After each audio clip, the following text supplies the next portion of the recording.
참 예수님, 믿음은 들음에서 옵니다.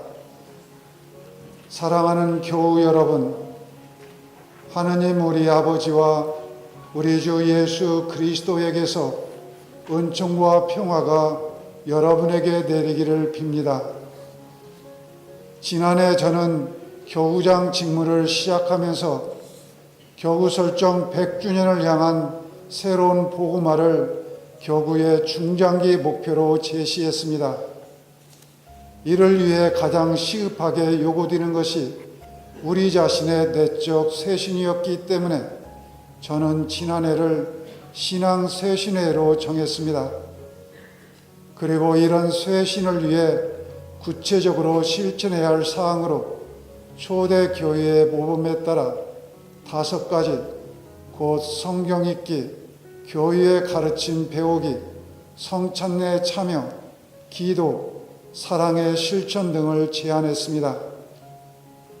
이런 제안을 실천하기에 많은 노력을 기울이신 신부님, 수녀님, 교우 여러분 모두에게 진심으로 감사드립니다. 그런데 신앙 쇄신은 한 해나 단기간의 노력으로 이루어지지 않습니다. 여기에는 인내와 더불어 끊임없이 계속되는 노력이 필요합니다. 따라서 저는 지난해 제안했던 5가지를 앞으로 한 해에 한 가지씩 집중적으로 강조하려고 합니다.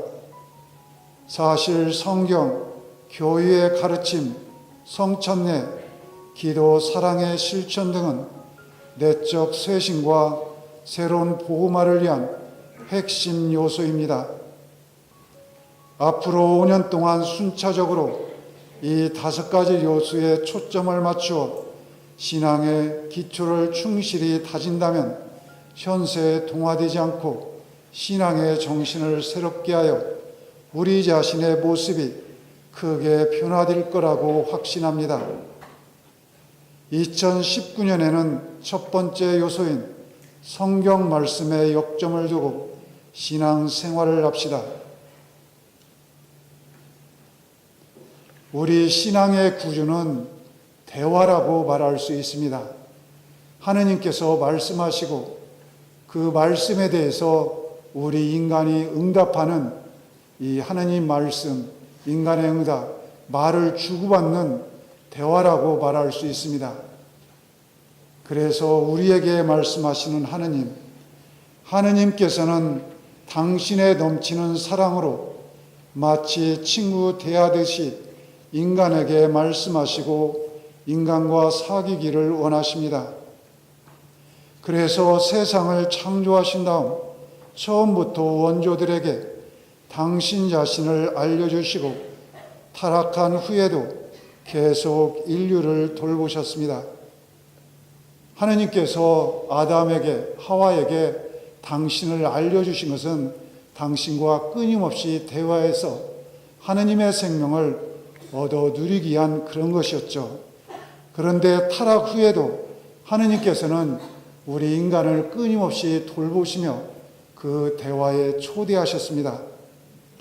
아브라함과 계약을 맺으시고 모세를 통하여 이스라엘 백성과 계약을 맺으셔서 그 백성에게 당신을 참되고 살아계신 한 분 하느님으로 계시하셨습니다. 그리고 예언자들을 통하여 여러 가지 방식으로 끊임없이 말씀하셨습니다. 구약 전체는 이렇게 하느님께서 당신의 말씀을 전달하시는 역사입니다. 구약 전체를 이 사망에서 아주 간략하게 요약해 보았습니다. 그런데 하느님께서 마지막 때에는 아드님을 통해서 우리에게 말씀하셨습니다. 사람이 되신 아들 그리스도께서는 하느님의 말씀을 하시며 하느님께서 맡기신 구원의 사명을 완수하셨습니다. 하느님의 말씀이 그리스도의 강생과 죽음과 부활의 신비에서 충만함에 다다른 것입니다. 그분 안에서 하느님의 계시가 완성된 것입니다. 사실 그리스도께서는 아버지의 완전하고 결정적인 유일한 말씀이십니다. 성부께서는 모든 것을 그분 안에서 말씀하셨고 그 말씀 위에 다른 말씀은 없습니다. 이 사항 조금 어렵습니까? 너무 쉬워요? 예수님께서 하나님의 말씀이시고 실제로 이 세상에 오셔서 하나님의 말씀을 들려주시고 그 말씀을 완성하셨기 때문에 예수 그리스도 안에서 하느님의 계시가 완성된 거라고 말할 수 있습니다. 이 계시가 완성되었지만은 그 완성된 계시가 우리에게 다 밝혀지지 않았기 때문에 그 신비를 알아들으려고 우리가 노력을 해야 되죠. 어쨌든 그리스도께서 하느님 아버지의 완전하고 결정적인 유일한 다른 말씀이 없다는 유일한 말씀이다. 이 말씀 위에 다른 말씀은 없다. 이런 구약과 신약의 역사는 성령의 감도로 기록되었는데 이것이 바로 성경입니다. 성경은 곧 하느님의 말씀입니다. 그런데 하느님께서는 성경의 모든 말씀으로 오로지 한 말씀을 하시는 관계로 이 한 말씀은 그리스도죠. 성경은 그리스도의 책, 아니 그리스도 자신이라고 말할 수 있습니다. 이런 맥락에서 예로니모 성인은 성경을 모르는 것은 그리스도를 모르는 것이라고 말하였습니다. 그리고 교회는 언제나 성경을 주님의 몸처럼 공경하여 왔습니다. 성경은 단순히 과거의 말씀이 아니라 살아있는 오늘의 말씀입니다. 곧 기록되고 소리 없는 말이 하는 강생하시고 살아계신 말씀입니다. 성경 전체 우리 손으로 쥐어지는 이 책은 그리스도 그분을 이야기하고 있습니다. 구약과 신약 전체는요. 그래서 우리는 이 성경에서 살아계신 그리스도를 만나고 또 만날 수 있어야 됩니다. 이렇게 하느님께서 구약 역사 전체를 통해서 신약을 통해서 우리에게 끊임없이 말씀하셨다면 이제 그 말씀에 우리 인간은 응답해야 되는 것이죠. 이렇게 하느님께서 성경 안에서 우리에게 끊임없이 말씀하시고 궁극적으로는 당신의 유일한 말씀을 하신다면 유일한 말씀은 그리스도죠. 우리는 그 말씀을 들어야 합니다. 하느님의 유일한 말씀이신 그리스도를 만나야 합니다. 그럴 경우 우리는 비로소 계시의 궁극 목적인 하느님을 깨달을 수 있고 이것을 통해 우리 자신을 제대로 이해할 수 있습니다. 하느님을 먼저 깨달아야 그 다음에 수수께끼 같은 우리 인간 자신을 이해할 수 있다는 거예요. 왜 그런가 하면은 우리는 말씀으로 창조되었기 때문에 이 말씀에 자신을 열지 않고서는 자기 자신이 될 수 없습니다. 우리는 오직 말씀을 받아들임으로써 우리 마음의 가장 깊은 갈망을 정화하고 완성할 수 있습니다. 하느님께서 모든 인간에게 당신을 향할 수 있는 갈망을 새겨주셨죠. 이 갈망은 하느님 말씀을 들어야 점점 깨끗하게 정화되고 완성될 수 있어요. 그런데도 얼마나 많은 사람들이 우리의 진정한 갈망을 소유, 쾌락, 권력 등으로 채우려 하고 있습니까? 이것들은 그 갈망을 결코 채워줄 수 없을 뿐더러 오히려 우리의 영혼에 깊은 상처를 입힙니다. 실제로 이것은 우리가 늘 체험하는 그것입니다. 말씀하시는 하느님에 대한 우리의 올바른 응답이 바로 신앙입니다. 신앙이란 자신이 들은 하느님의 말씀에 자유로이 복종하는 것, 계시 진리를 온 마음으로 받아들이고 자신을 전적으로 하느님께 내맡기는 것을 뜻합니다. 신앙은 한마디로 말하면 믿는 것인데 무엇을 믿느냐? 하느님께서 말씀하신 그 내용을 믿는 것이죠. 그 말씀에 완전히 복종하는 것. 하느님의 말씀은 당신 자신을 밝힌 계시 진리이기 때문에 이것을 받아들이고 자신을 전적으로 하나님께 내맡기는 것. 이것이 바로 신앙입니다. 이걸 위해서는 먼저 들어야 합니다. 그래서 바오로 사도는 로마서 10장 17절에서 이렇게 말합니다. 믿음은 들음에서 오고 들음은 그리스도의 말씀으로 이루어집니다. 무엇을 들어야 되는가? 그리스도의 말씀을 들어야 신앙이 태어나고 자라고 성장하고 완성된다는 거죠. 성경 말씀을 통해서 우리의 믿음은 성장하는 것입니다. 그래서 교회는 성경을 영성생활의 순수하고도 영구적인 원천으로 강조하였고 실제로 성경 말씀으로 늘 구원의 양식과 거룩한 힘을 얻어왔습니다. 예로니모 성인이 어떤 사제에게 권고한 다음 말씀은 우리 모두에게도 해당됩니다. 성경을 매우 자주 읽으십시오. 아니 거룩한 책이 당신의 손을 떠나지 않게 하십시오. 여기에서 당신이 가르쳐야 할 것을 배우십시오. 우리 신자들 같으면은 여기에서 당신이 살아야 할 바를 배우십시오. 이와는 정반대로 하느님의 말씀을 듣지 않는 것은 죄입니다. 우리가 죄하면은 잘못을 말하는데 도덕적이고 윤리적인 잘못을 말하는데 죄의 근본 개념은 하느님의 말씀을 듣지 않는 것입니다. 왜냐하면 당신과 친교를 이루도록 부르시는 하느님께 인간이 자신을 닫고 멀리하기 때문입니다. 그래서 성경은 인간의 죄가 본질적으로 불순종이고 듣지 않음이라고 말합니다. 실제로 듣지 않으면 우리는 하느님께 순종할 수 없고 오히려 그분을 거스르고 업신여기게 됩니다. 이런 태도는 십자가에서 죽기까지 순종하신 예수님의 순명과 정반대됩니다. 구원을 이룩하신 예수님의 철저한 순명은 역설적으로 우리의 죄를 남김없이 드러냅니다. 하느님의 말씀을 듣고 그것에 순종하는 것이 정말 믿음, 신앙이고 말씀을 듣지 않는 것 그 자체 여기서부터 죄가 시작된다는 것을 우리가 명심할 필요가 있습니다. 동정 마리아께서는 믿음의 복종을 가장 완전하게 실천하심으로써 우리에게 모범을 보여주십니다.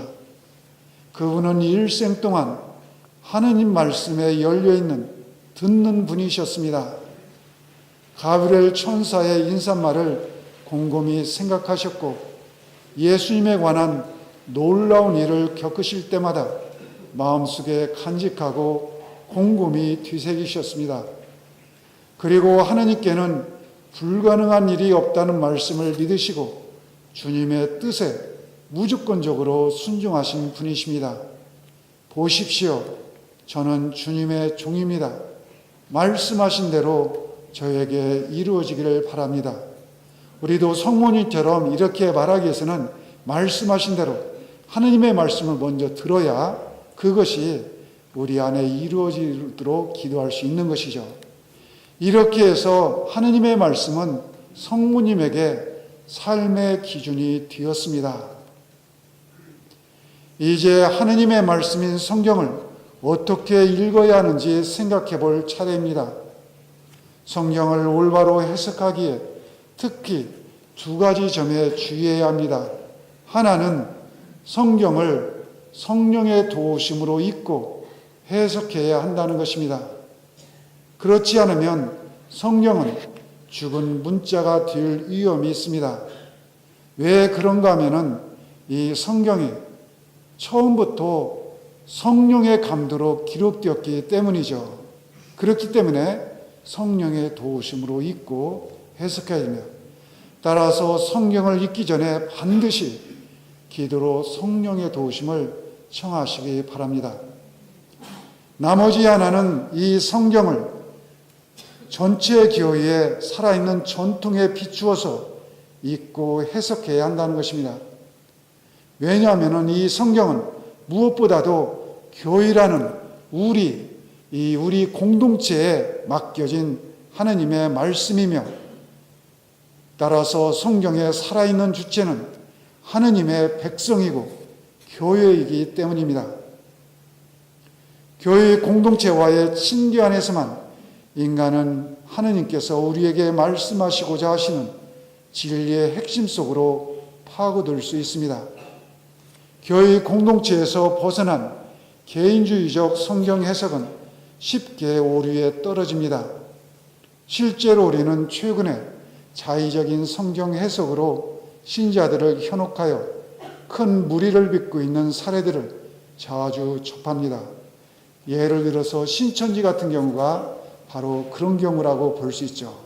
그리고 이런저런 신흥 종교 집단에서 성경을 자의적으로 개인적으로 해석하죠. 교회라는 공동체 안에서 이렇게 읽고 해석하고 교회의 살아있는 전통에 비추어야 되는데, 그것을 멀리할 때 이런 위험에 빠지게 되는 거죠. 그래서 이런 위험에 빠지지 않기 위해서 성경을 반드시 교회라는 우리 안에서 함께 읽어야 합니다.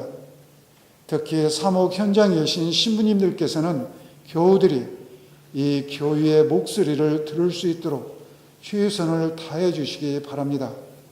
신부님들께서 신자들에게 이 교회의 이 성전의 음성을 들려주시기 위해서는 부단히 성경에 맞들이고 성경 묵상하고 함께 이렇게 연구하셔야 이런 일이 가능할 것 같습니다.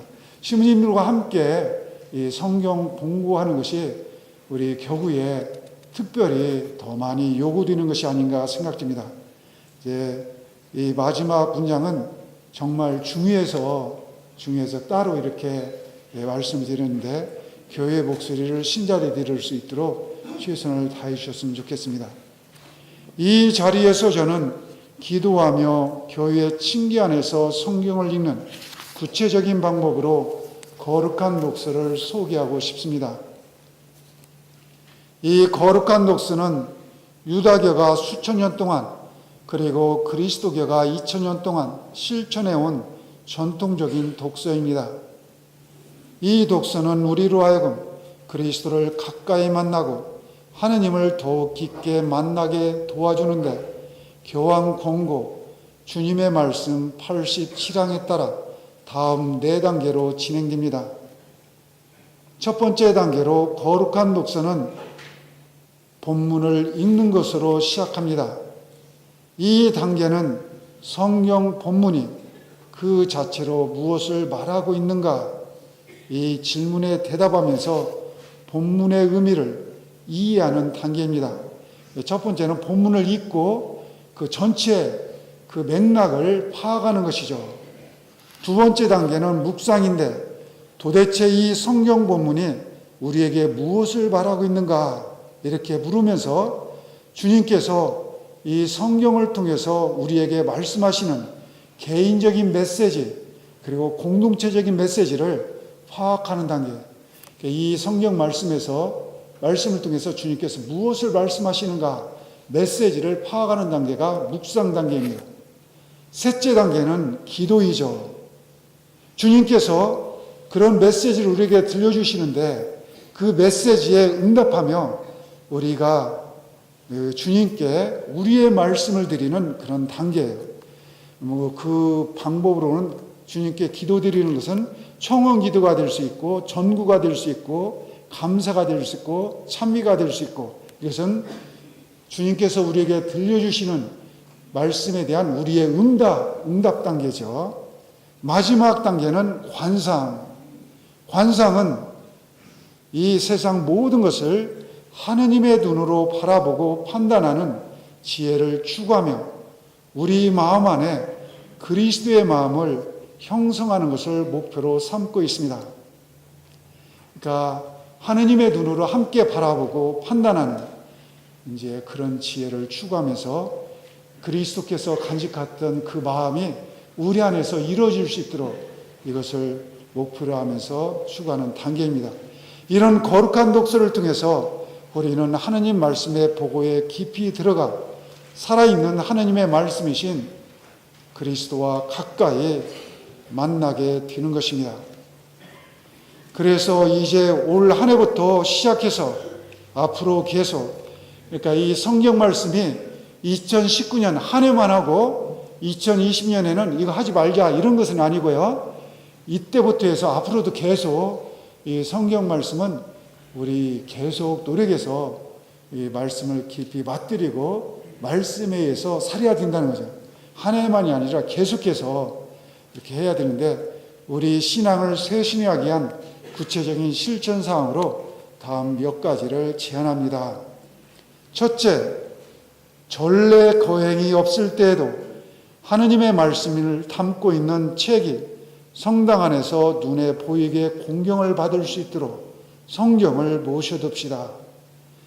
구체적으로 제대 위에나 이 독경대 앞에 성경을 항상 모셔두셔서 하느님 말씀이 우리 삶에, 우리 신앙 안에 굉장히 중요한 자리를 차지한다는 것을 의식하고 이 성경을 공경하는 그런 시각적인 장치를 갖춰두었으면 좋겠습니다.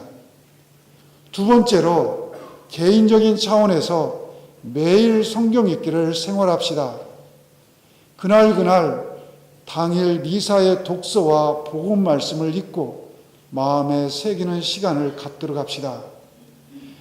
당일 미사의 독서와 복음, 이제 이것이 어떤 때는 이렇게 계속 이어지다가도 또 이렇게 잘려지고, 그래서 이제 이렇게 당일 독서, 복음 말씀을 읽고 마음에 새기는 것도 중요하고, 또 한편으로는 성경 전체를 이렇게 통독하는 그것도 중요합니다. 그래서 교구가 제작한 성경 읽기표를 이용해서 성경을 통독하거나 성경 노트를 이용해서 성경을 필사합시다. 하루에 4장씩 읽거나 필사하면 1년 안에 마칠 수 있습니다. 이제 개인적인 차원에서 우리가 언제든지 마음만 먹으면은 이런 일은 할 수가 있습니다. 개인적인 차원에서 할 수 있지만은 특히 이런 것도 본당 차원에서 성경 통독 운동과 성경 필사 운동을 정기하면은 신자들이 더 많이 참여할 수 있지 않을까 생각됩니다. 더러 어떤 본당에서는 성경을 다 읽으면은 그분들에게 선물을 주신다거나, 또 어떤 본당은 성경을 다 필사하면은 반지까지 해주는 그런 데도 있는 것 같아요. 이렇게 하면서 신자들에게 동기를 부여하셔서 하느님 말씀을 이렇게 맛들이게 하는 것은 좋은 일이 아닌가 생각이 듭니다. 이제 셋째, 본당 차원에서는 어떤 일을 할 수 있는가? 앞에 11항에서 소개한 거룩한 독서를 시행합시다. 이제 거룩한 독서 이 4단계가 사실은 쉽지는 않아요. 그래서 이제 제가 말씀드린 다음에 바로 이어서 우리 정태현 신부님께서 일생 동안 성경에 헌신하셨던 부성동 주임 신부이신 정태현 신부님께서 거룩한 독서를 본당 안에서 어떻게 행할 수 있는가 구체적으로 방법을 알려주실 것입니다. 이 거룩한 독서에는 우리 교구 신부님들이 정태현 신부님과 김정훈 신부님이 저술하신 책 거룩한 독서가 큰 도움을 줍니다. 거룩한 독서를 시행할 수 있고요. 아니면은 이 거룩한 독서를 응용한 우리 교구 성경 프로그램 말씀의 벗을 시행할 수도 있습니다. 이 말씀의 벗은 지금 삼천동 주임 신부로 계신 김광태 신부님이 사묵장으로 계실 때 김정훈 신부님과 함께 또 다른 신부님과 함께 노력해서 만든 성경 프로그램입니다. 이 성경 말씀의 벗은 중학생부터 어르신까지 거의 전 연령대를 대상으로 하는 읽기와 거룩한 독서를 겸한 성경 프로그램으로서 4년 주기로 성경 전체를 통독하고 말씀을 나눌 수 있습니다. 이 부분에 대해서는 이제 사무국장 신부님이 어떻게 할 수 있는가, 이제 구체적으로 또 제 말씀 드리고 난 다음에 알려드리도록 하겠습니다. 아니면은 교구 성서 사도직의 성서 40주간이나 성서 100주간을 이용하여 하느님의 말씀을 맛들일 수 있습니다. 이게 적어도 거룩한 독서나 말씀의 벗이나 아니면 성서 40주간 혹은 성서 100주간 어떤 것을 선택하든지 본당 안에서는 적어도 성경 프로그램이 하나씩은 반드시 운영이 되어야 된다는 것이 제 확고한 바람입니다. 꼭 그렇게 되었으면 좋겠습니다. 그리고 근래에 청년들에게 큰 호응을 얻고 있는 청년 성서가 본당에서 활성화될 수 있도록 아낌없이 지원하셨으면 좋겠습니다. 이 청년 성서가 청년들에게 놀라울 정도로 큰 호응을 받고 있습니다.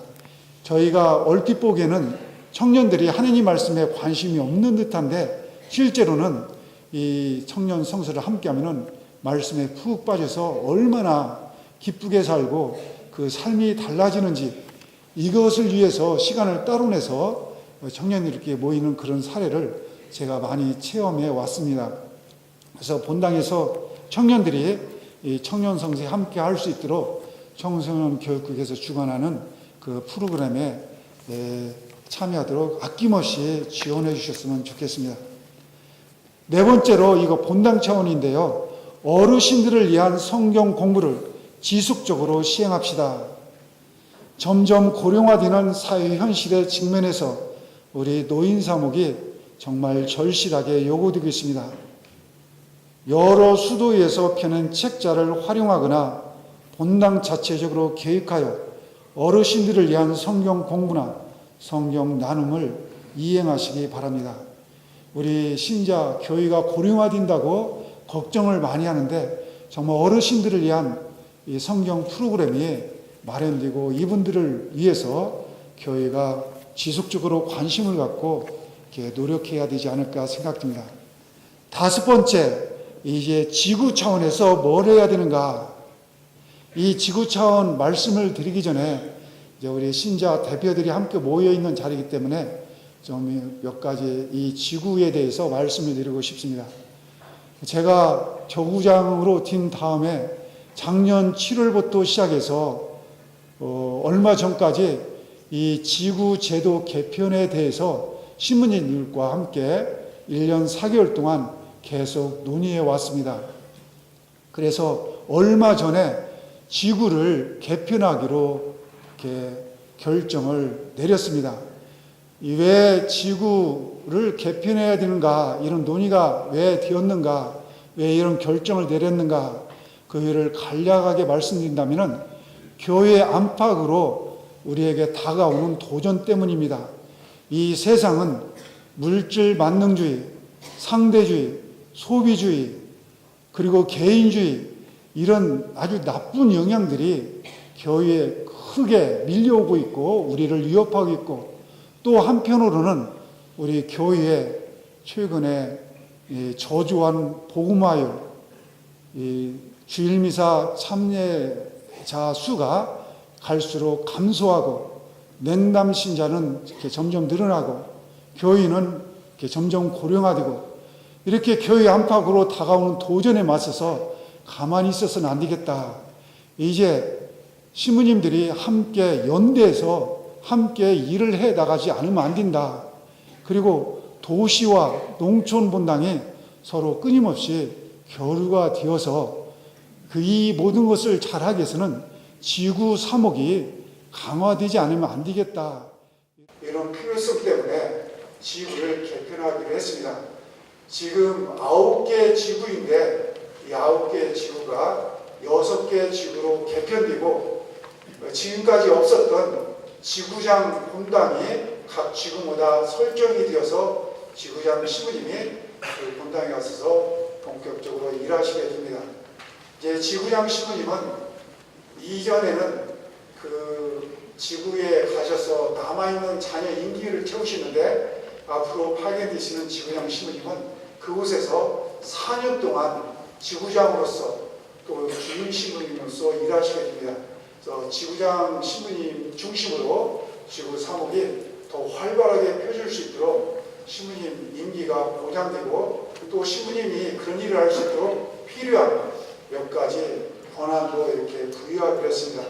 이것이 내년 1월 인사 이동 그 날짜부터 전면적으로 개편되어서 내년에는 새로운 모습으로 지구 이렇게 사목이 전개될 예정입니다. 이런 맥락에서 지구 차원에서 성경 연수나 특강을 실행합시다. 몇 차례 나누어서 1년에 4시간 내지 8시간 실시한다면 성경의 특정 부분을 심화할 수 있고 각 본당에서 운영하는 성경 프로그램의 내용을 종합할 수 있습니다. 아무래도 이제 내년에는 이제 지구 사목이 강화되기 때문에 이런 이유들을 충분히 소화해낼 수 있을 거라고 생각됩니다. 6번째, 지구 차원이나 교구 차원에서 성서 주간에 성경 축제를 마련합시다. 이때 성경을 필사 노트, 성경을 주제로 한 성경화, 성경 서예 등을 전시하고 성경 공부에 도움이 되는 도서를 전시합시다. 그리고 영적 서적의 저자와 성경 강사를 초청하여 말씀 토크를 진행하고 성경 소그룹이 준비한 성경 홈트 또는 성경 연극 등을 공연할 수 있는 기회를 만들어 성경 축제장을 펼쳐봅시다. 그리스도 왕 대축일 지나고 일주일 동안 성경 주간 아닙니까? 그동안 우리는 사실은 아무것도 않고 지냈는데 이제 교회가 정한 이 기간을 이제 1년을 마무리하면서 그동안 우리가 성경 말씀으로 거두었던 열매를 함께 나누자는 이런 이제 제안입니다. 7번째로 교구 차원에서 말씀 피정을 마련합시다. 1박 2일 혹은 2박 3일의 피정을 통해 성경 말씀의 뜻을 깊이 깨닫고 묵상을 통해 마음에 새길 수 있도록 합시다. 마지막으로 전주 가톨릭 신학원인 전주와 군산에서 운영하는 성경 연수과에 등록하여 하나님의 말씀인 성경을 배웁시다. 우리 교구는 전주 가톨릭 신학원이 있죠. 이 신학원 안에서 성경을 공부할 수 있고 또한 성전, 교리를 공부할 수가 있습니다. 가톨릭 신학원에 교리를 공부할 수 있는 신학 연수과와 그 교리 교육과가 있고 성경을 공부할 수 있는 성경 교육과와 성서 연수과가 있습니다. 이 교육과는 조금 더 전문적으로 공부해서 봉사자 양성 코스이고 이 연수과는 개발적으로 공부할 수 있는 성경이 뭔지 개발적으로 알기 위해서는 2년 코스로 이루어지는 것인데요. 이 성서 연수과가 지금은 전주에서 매주 목요일날 오전 10시에 윤호관에서 있고 저녁에는 저녁 7시에 매주 목요일날 있습니다. 군산에서는 아마도 월요일이죠. 월요일날 나운동 성당인가요? 축동이요? 네, 축동 성당에서 있습니다. 있는데 그 지역에 사시는 분은 그쪽 가서 이렇게 강의들을 들을 수 있고 필요하다면 다른 지역에도 이런 2년 코스로 성서 연수과를 개설해 운영할 수 있습니다. 예를 들어서 정읍 지역에 어느 정도 50명 정도 인원이 모인다면 전주 가톨릭 신학원이 강사 신임을 그쪽에 파견해서 이렇게 정해진 날짜 시간을 정해서 강의를 할 수 있고 아니면 김제 지역이면 김제 지역 옛날에 남원에 이렇게 신부님이 가서 2년 동안 또 이렇게 그 성경 연수과를 개설한 적이 있습니다. 이런 것도 이렇게 할 수 있다는 것이죠. 이제 마지막 결론적으로요. 주지하는 바와 같이 성경은 성경과 함께 신앙의 최고 규범입니다. 성경은 매일 하나님께서 믿는 이들에게 말씀하시는 도구입니다. 2019년부터 본격적으로 시작하여 앞으로 계속 성모님처럼 주님의 말씀을 귀담아 듣고 마음에 간직하며 살아가시기 바랍니다. 그럴 때 세상의 속임수나 간교한 책략에서 나온 가르침에 온갖 풍랑에 흔들리고 이리저리 밀려다니지 않을 것입니다. 오히려 반석 위에 자기 삶을 세운 것과 같아 세상의 거센 바람에도 굳건하게 견딜 것입니다. 그리고 세상이 줄 수 없는, 형언할 수 없는 선물인 기쁨을 충만하게 누릴 것입니다. 원래 말씀으로 창조된 우리는 하느님의 말씀을 능동적으로 경청함으로써 이렇게 더욱 새롭게 창조되는 것입니다. 그리하여 하느님을 불필요하다거나 낯설다고 느끼는 사람들에게 그 기쁨을 나누어 교회와 세상을 새롭게 복음할 수 있을 것입니다.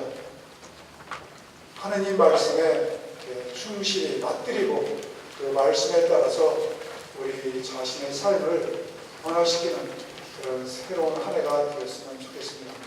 감사합니다.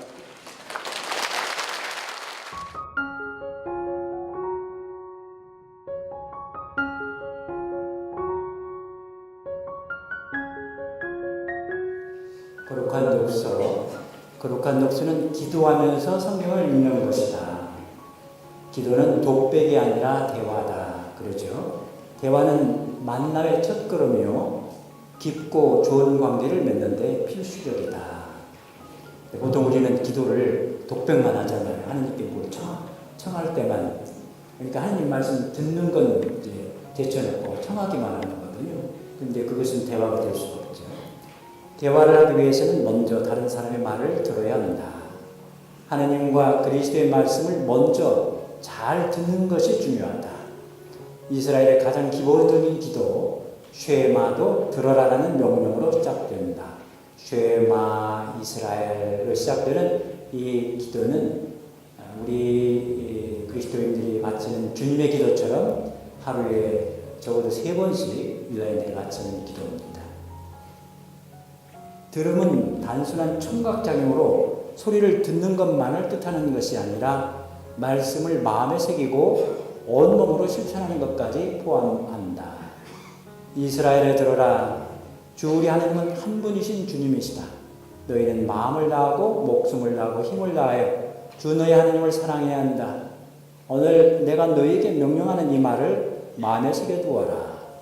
너희는 집에 앉아있을 때나 길을 갈 때나 누워있을 때나 일어나 있을 때나 이 말을 너희 자녀에게 거듭 들려주고 일러주어라. 또한 이 말을 너희 손에 표징으로 묶고 이마에 표지로 붙여라. 그리고 너희 집 문설주와 대문에도 써놓아라. 쉐마 기도 안에 거룩한 독서의 핵심이 다 들어있습니다. 첫째, 경청, 이스라엘에 들어라. 묵상, 이 말을 마음에 새겨두어라. 실천, 너희 손에 표징으로 묶어라. 거룩한 독서의 목적은 살아계신 예수님을 만나는 것입니다. 성경은 그리스도의 책입니다. 그리스도에 관한 책인 동시에 그리스도께서 당신의 영으로 쓰신 책입니다.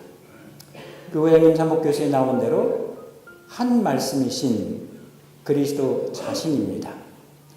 여기 한 말씀, 고유한 말씀, 매우 특별한 말씀, 모든 말씀을 수렴하는 유일한 말씀입니다. 따라서 우리는 성경을 읽을 때 성경의 내용이 무엇인지를 묻지 말고 성경이 누구에 대해 말하고 있는지를 물어야 합니다. 사도행전에서 에티오피아 내시가 자신이 입고 있는 성경 구절, 이사야서 53장 7절부터 8절 유명한 주님의 종의 넷째 노래죠. 그것을 알아들을 수 있게 이끌어달라고 필리포스에게 간청할 때 던진 질문이 이를 잘 반영합니다. 청컨대 대답해 주십시오. 이것은 이언자가 누구를 두고 하는 말입니까? 필리포스는 내시의 청을 받고 입을 열어 이 성경 말씀에서 시작하여 예수님에 관한 복음을 그에게 전하였다. 이 당시에는 성경이 구약 성경뿐이었습니다. 신약 성경은 아직 쓰이지 않은 상태니까. 이 성경 말씀이 전부 다 예수 그리스도에 관한 말씀이라는 겁니다.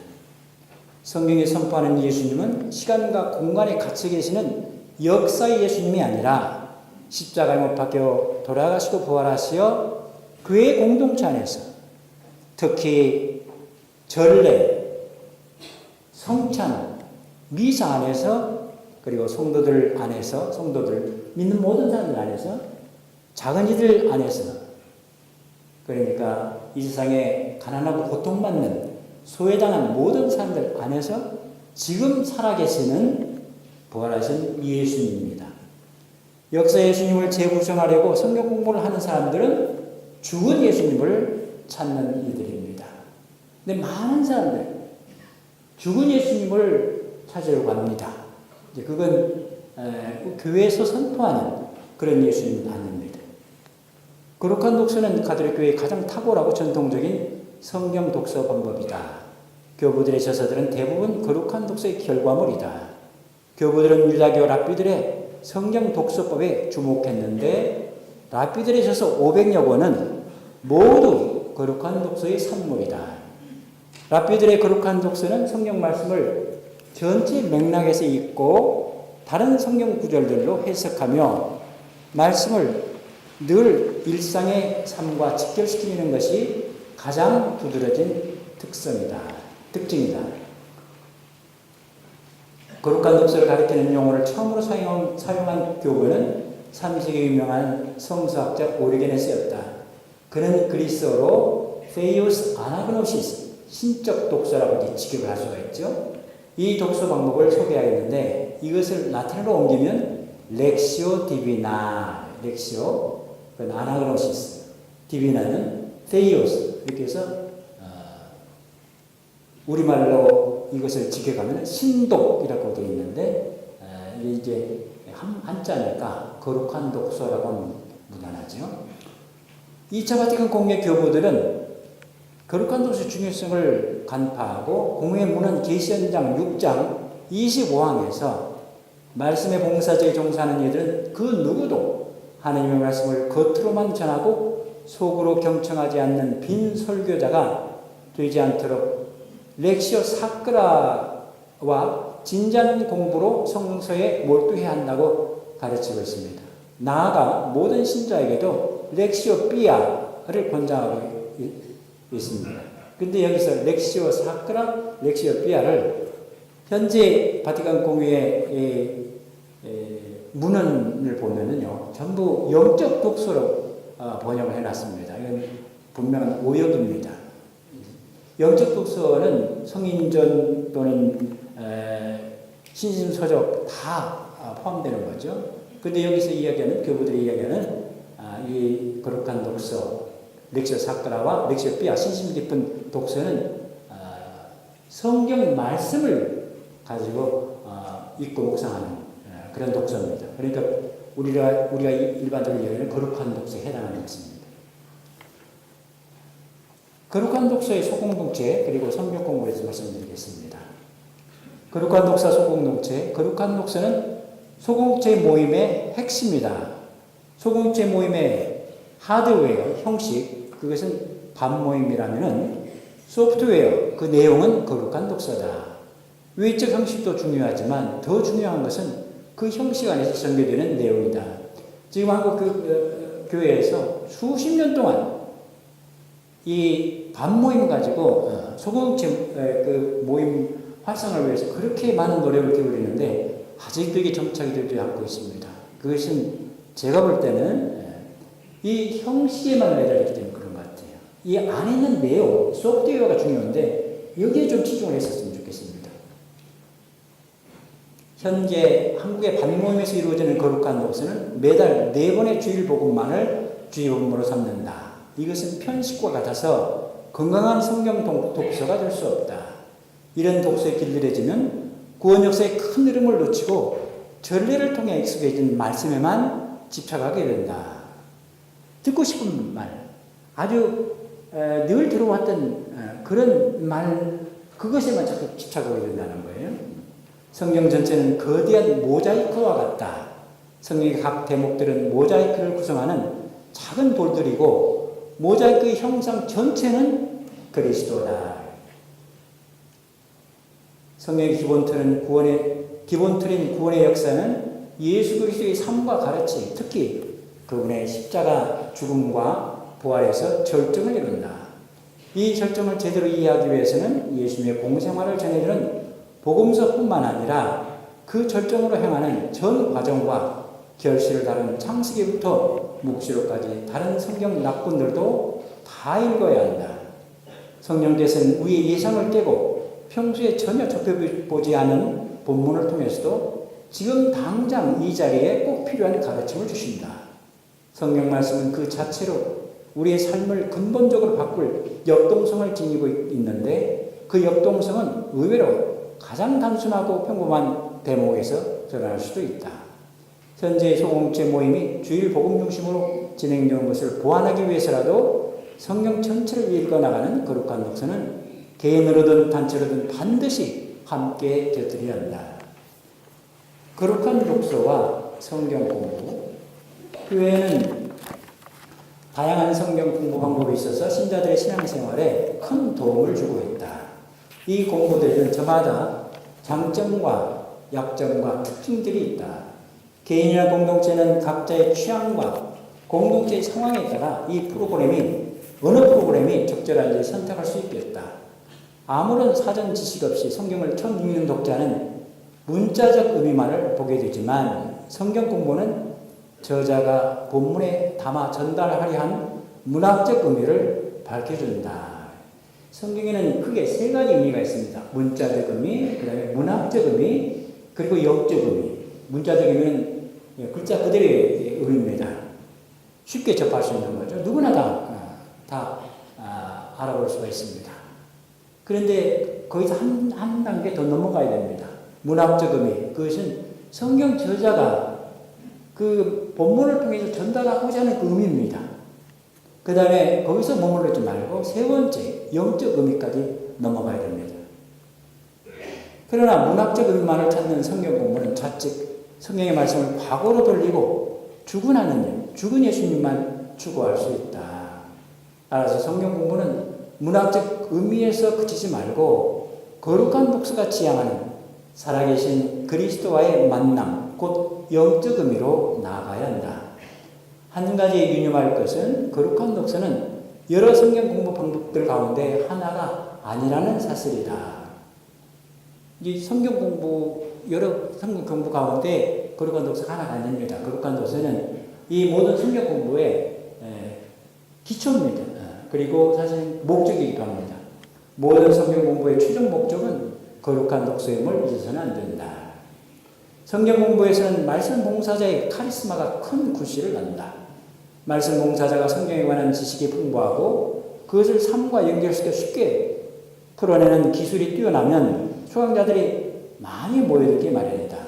그러나 잘못하면 말씀 봉사자는 입이 즐겁고 수강자는 귀가 즐겁긴 해도 정작 말씀은 몸 밑으로 내려오지 못할 수 있다. 성경 공부를 아무리 열심히 오래 하더라도 말씀이 삶 속으로 파고들지 않으면 믿음은 크게 자라지 못한다. 말씀이 살이 되어 우리 가운데 오신 분이 그리스도잖아요. 이제는요, 우리가 우리 자신 삶 전체를 말씀화시켜야 돼. 그리스도화 시켜야 됩니다. 말씀이 살을 주에서 우리 가운데 오신 것이 육하고 이제 우리는 그리스도화가 되어야 돼요.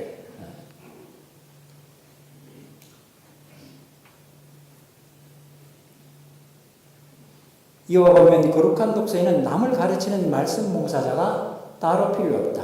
유일한 말씀 봉사자는 성령이시다. 성경 공부의 말씀 봉사자는 본문에서 객관적으로 가장 중요하다고 생각하는 말씀을 대중에게 알려주는 반면 성령께서는 거룩한 독서자 개인에게 그 자리에서 가장 필요한 말씀을 내려주신다. 그룹의 거룩한 독서. 이제 개인의 거룩한 독서에 대해서는 주기님께서 잘 설명을 해주셨고, 이제 혼자서 거룩한 독서를 하려고 하면요 안 됩니다. 그게 본당 차원에서 함께 모여가지고 거룩한 독서를 해야만 제대로 할 수가 있습니다. 그렇지 않으면 며칠 못 가서 그냥 도로함이 타고 돼버려요. 그래서 쉽게 거룩한 독서 본당에서 그룹을 할 수 있는 그 말씀드리겠습니다. 우선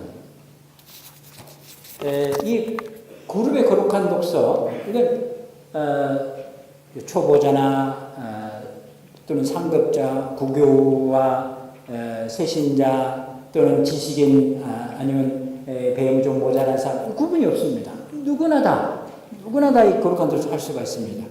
말씀을 통해서 예수님 만나는 게 뭐 그리 복잡하고 또 필요한 아주 그런 지식이 요구됩니다. 쉽게 만나면 되는 것입니다. 말씀을 통해서 우선 7명에서 10명 정도의 그룹을 만들고 팀장을 임명한다. 그룹 이름은 성경에 나오는 남녀 인물들과 복음서 저자들에서 따온다. 저희 본당은 이제 16개 그룹이 있는데 전부 구약에서부터 신약까지 그 성서의 인물들 이름을 전부 따서 만들었습니다. 팀장은 성경을 가르치는 사람이 아니라 독서 모임을 원활하게 이끌고 그룹원들의 출석과 회합을 독려하는 사람이다. 본당의 사제는 매주 마리아처럼 매주 각 거독팀을 방문하여 강복을 주고 분기마다 팀장 모임을 갖도록 주선한다.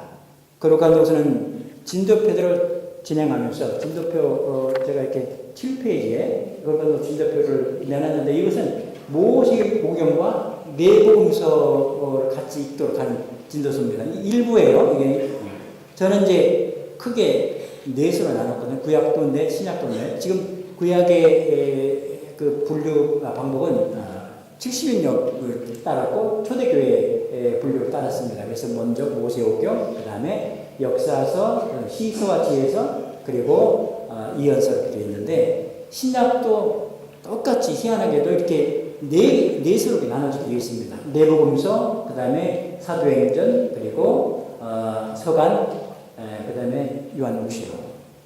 모세오경과 내복음서가 통합니다. 그리고 내복음서 안에 모세오경이 제일 많이 인용이 되어 있습니다. 그 다음에 역사서, 신약의 역사서는 바로 사도행전이죠. 교회 역사, 구약 역사서는 이스라엘 역사.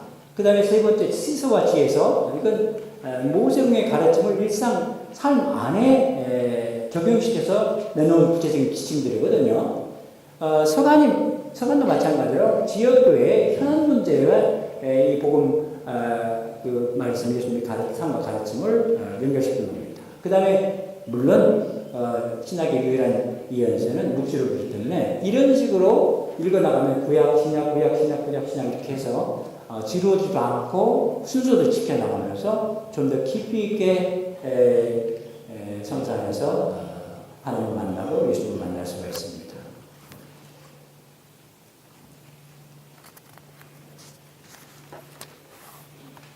거룩한 독서 범위는 우선 그 범위와 주제 본문을 본당 주본안에 게재를 합니다. 한 주간 동안 읽을 거. 범위는 한 주간 동안 내내 미사 20분 전, 매일 미사 또 주일 미사 마찬가지예요. 20분 전에 15분씩 낭독하게 하며 주제 본문은 모든 사목회와 신임단체의 모임에서 낭독하도록 한다. 기존의 성경 공부를 보면은요, 정한 기간 동안 이루어지기 때문에 하고 싶어도 기다려야 돼요. 그런데 여기는 그럴 필요가 없어요. 언제든지 들어올 수가 있습니다. 외부에서 전입 신자들도 바로 투입돼서 할 수가 있습니다. 그 대신 본당 전체가 같이 돌아가야 돼요. 똑같이. 제시된 성가 앞부분을 부르고 거룩한 독서 시작 기도를 마친다. 첫 번째, 독서. 제시된 주제 본문을 돌아가면서 낭독하고 마지막 사람이 주님의 말씀입니다 하면 모두 하느님 감사합니다 또는 복음서의 경우에는 그리스도님 찬미합니다로 화답합니다. 두 번째는 묵상. 방금 전 단체로 읽은 주제 본문을 그룹은 각자가 침묵 속에서 조용히 다시 한번 정독한다. 정독하는 동안 마음에 와닿는 말씀, 곧 성령께서 일러주시는 말씀에 잠시 머무르며 그 말씀이 왜 나에게 와닿았는지 성모님처럼 곰곰이 생각한다. 말씀이 와닿은 이유는 성령께서 그 말씀으로 내 삶의 중요한 부분을 건드리셨기 때문이다. 특히 주어진 본문 안에서 살아계신 예수님, 특히 죽음을 처이시고 부활하신 그리스도를 만나려고 노력해야 한다. 묵상이 사변적인 어떤 예를 들어서 오늘 묵상 뭘 할까? 천지창조에 대해서 묵상을 하겠다.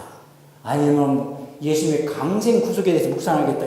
이건 되지가 않습니다. 이건 뜬금없는 얘기고 중요한 것은 늘 구체적으로 이 말씀을 통해서 예수님 만나려고 해야 됩니다. 특히 돌아가시고 부활하신 그리스도를 만나는 게 무엇보다 중요합니다. 세 번째, 나눔. 자기 차례가 오는 이번 주간의 개인 독서에서 범위죠. 마음에 와닿은 말씀과 묵상한 내용을 발표한다. 이어서 방금 읽고 묵상한 주제 부분에서 와닿은 말씀과 묵상한 내용을 발표한다. 특히 자신의 일상적 삶에서 죽음과 부활을 체험했다면 그 체험을 다른 사람들과 함께 나눔으로써 성도들 안에 살아계신 예수님을 증언한다. 제가 성도들이라고 번역을 이렇게 일부러 했습니다. 이건 이 신약성경의 서간에 나오는 표현들이죠. 보통은 이게 성인들 가리킵니다. 근데 성인품에 올라간 유명한 분들을 두고 하는 얘기가 아니고, 모든 믿는 이들, 이 살아계신 그리스도를 만나기 위해서 노력하고 그 그리스도를 실제 만난 사람들, 그 사람들 모두를 가르칩니다. 발표할 때는 먼저 관련 말씀을 모두가 공유할 수 있도록 장과 절을 분명히 밝히고 반드시 단수 1인칭, 나로 해야 됩니다. 자신의 이야기를 3인칭, 그 또는 그들이나 복수 1인칭, 우리로 객관화하지 않도록 조심한다. 나눔은 남을 가르치거나 토론하거나 충고하는 시간이 아니라 성령께서 그룹 전체를 위해 주신 파스카 체험을 나누는 시간이다. 개인의 나눔을 들은 다음에는 잘 들었습니다, 고맙습니다 하고 말한다. 나눔을 들은 사람들이 사랑합니다 하고 말하면 나눔을 한 사람은 행복합니다 하고 응답할 수도 있습니다. 모임에서 나눈 극히 사적인 이야기는 외부에 퍼뜨리지 않는 게 형제의 실천이다. 그 다음에 기도. 나눔이 끝나면 그 내용을 바탕으로 돌아가며 자유롭게 기도한다. 각자의 기도 끝에는 그룹은 모두가 주님, 저희 기도를 들어주소서로 응답하고 마지막에 진행자가 우리 주 예수 그리스도를 통하여 비나이다 하면 모두 아멘으로 응답한다. 나눔 중에 오름에 처한 이가 드러나면 그를 위해서 함께 기도해 준다. 기도는 내 자신을 위해서보다 다른 사람을 위해서 함께 모여 청할 때 몇 배의 효과가 있다. 너희 가운데 두 사람이 이 땅에서 마음을 모아 무엇을 청하면 하늘에 계신 내 아버지께서 이루어주실 것이다. 두 사람이나 세 사람이라도 내 이름으로 모인 곳에는 나도 함께 있기 때문이다. 그러간도서 끝기도를 마치고 성가 뒷부분을 부른다. 출석과 다음 주 진행을 점검한다. 이렇게 하면 되는 겁니다. 여기 성가도 저는 아주 실용적인 사람이에요. 그래서 성가 번호까지 전부 다 지정해 놨습니다. 이 뒤에 지정표에 보면 여기 가드로 성가인데요. 주제 본문에 또는 그 범위에 맞는 연결된 성가를 거기다가 표시를 해놨으니까 그거 가지고 부르면 되는 겁니다. 그리고 이렇게 제가 범위 주제 본문 이게 하는 건 전부 다 성경의 그 메시지 흐름에 따라서 해놨습니다. 무조건 아까 보니까 한 주간 매일 4장씩 읽는다고 되어 있는데, 그렇게 되면 이게 좀 이게 그 제대로 들어오지 않을 수가 있습니다.